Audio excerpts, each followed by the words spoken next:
कानपुर हिंसा मामले में अब एटीएस की एंट्री हो गई है। एटीएस के एडीजी नवीन अरोड़ा खुद कानपुर पहुंचे और उपद्रव स्थल का उन्होंने निरीक्षण किया।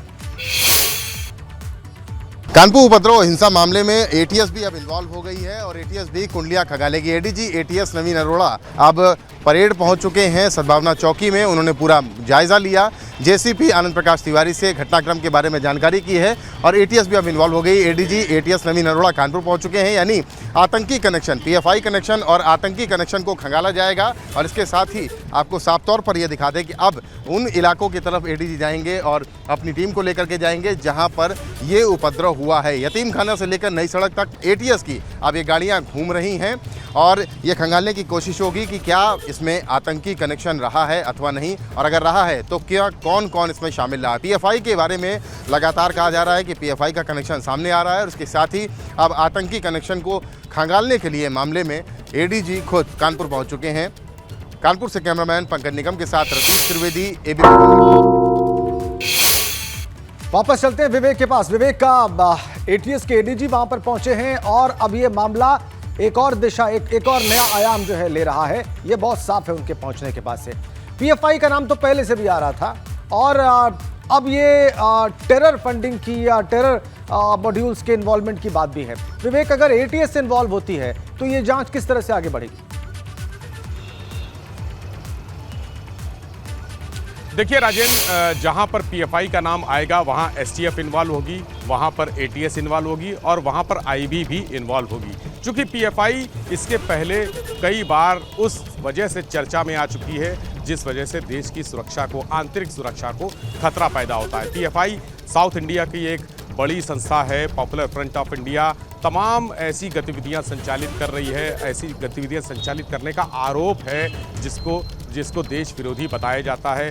पिछले दिनों उत्तर प्रदेश में एसटीएफ ने पीएफआई के कुछ लोगों को पकड़ा था तो एक खुलासा हुआ था कि कुछ बड़े राजनेताओं की हत्या, कुछ बड़े अधिकारियों की हत्या का एक प्लान तैयार हो रहा था। पीएफआई के कई सदस्य पकड़े गए थे, वो गिरफ्तार हुए, जेल में हैं, अभी भी उस मामले में कोर्ट में सुनवाई चल रही है। उसके बाद बाबूपुरवा कानपुर में भी यहाँ पर पीएफआई के एजेंट पकड़े गए थे और पीएफआई से जुड़ी जो 4 संस्थाएं, दरअसल इस कानपुर उपद्रव में पीएफआई का नाम आया कैसे, इस बारे में छोटी सी 4 लाइनों में आपको बताना चाहूँगा कि दरअसल जो जफर है मुख्य आरोपी, उसके पास से कुछ ऐसे दस्तावेज मिले, कुछ ऐसी संस्थाओं के कागजात मिले जिसका संबंध पीएफआई से था। पीएफआई की जो स्टूडेंट विंग है, कैंपस फ्रंट ऑफ इंडिया, उसके कागजात मिले। इसके अलावा 3 अन्य संस्थाओं के कागजात मिले और ये कागजात, चारों संस्थाओं के कागजात फंडिंग से संबंधित थे। यानी पीएफआई इन चारों संस्थाओं को फंडिंग करती है। आखिर ऐसे कागजात जफर के पास क्यों थे?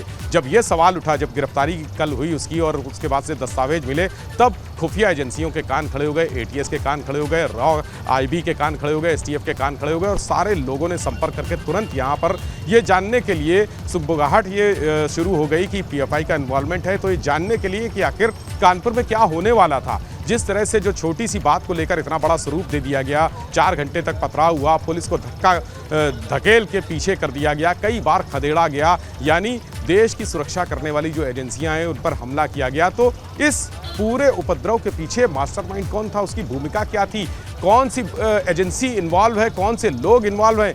पीएफआई का नाम आया है, क्या ऐसा तो नहीं है कि पीएफआई की आड़ में कोई आतंकी संगठन कानपुर को जलाने की कोशिश कर रहा हो? ये चर्चा जब शुरू हुई तब सारी एजेंसियां सक्रिय हुई और अब यहाँ पर नवीन अरोड़ा आए हैं। उन्होंने करीब 20 मिनट तक यहाँ पर joint CP law and order Anand से बात की है और 20 मिनट तक बात करके तमाम कागजात लिए हैं उनसे, जो साक्ष्य मिले थे, जो दस्तावेज मिले थे, जो चीज़ें मिली हैं, जो मोबाइल मिले हैं, उनके बारे में जानकारी ली है। जो पीएफआई से संबंधित, पीएफआई से जुड़ी संस्थाओं से संबंधित दस्तावेज थे उनको देखा है। सारे दस्तावेज देखने के बाद वो यहाँ से निकले हैं और एक पूरे इस संवेदनशील इलाके का, जहाँ पर उपद्रव की शुरुआत हुई थी नई सड़क में, एक राउंड लेते हुए वो गए हैं और उन्होंने आसपास की इमारतों को परखा है कि क्या है।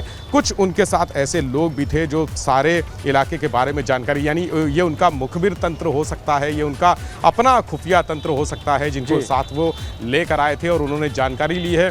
अब पीएफआई की छानबीन शुरू हो गई है। कल ही कमिश्नर, जो कानपुर कमिश्नर है विजय सिंह मीना, उनसे मैंने पूछा था तो उन्होंने कहा था कि इस आशंका से कतई इनकार नहीं किया जा सकता कि पीएफआई की भूमिका नहीं है। ठीक है। सबसे बड़ी बात है बैंक अकाउंट्स। जो जी, जफर जी। के बैंक अकाउंट्स हैं वो खंगाले जाएंगे और उन संस्थाओं के बैंक अकाउंट्स खंगाले जाएंगे, तब जी। स्पष्ट होगा कि पीएफआई की फंडिंग भूमिका की क्या बात है, जी। फंडिंग की बात है। आप फंडिंग की रिपोर्ट कर रहे हैं तो फिर जाहिर सी बात है बैंक अकाउंट ही खंगाले जाएंगे और बैंक अकाउंट ही खंगालने होंगे।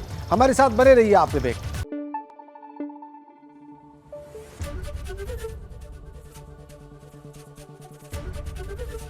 एबीपी गंगा, खबर आपकी, जुबान आपकी।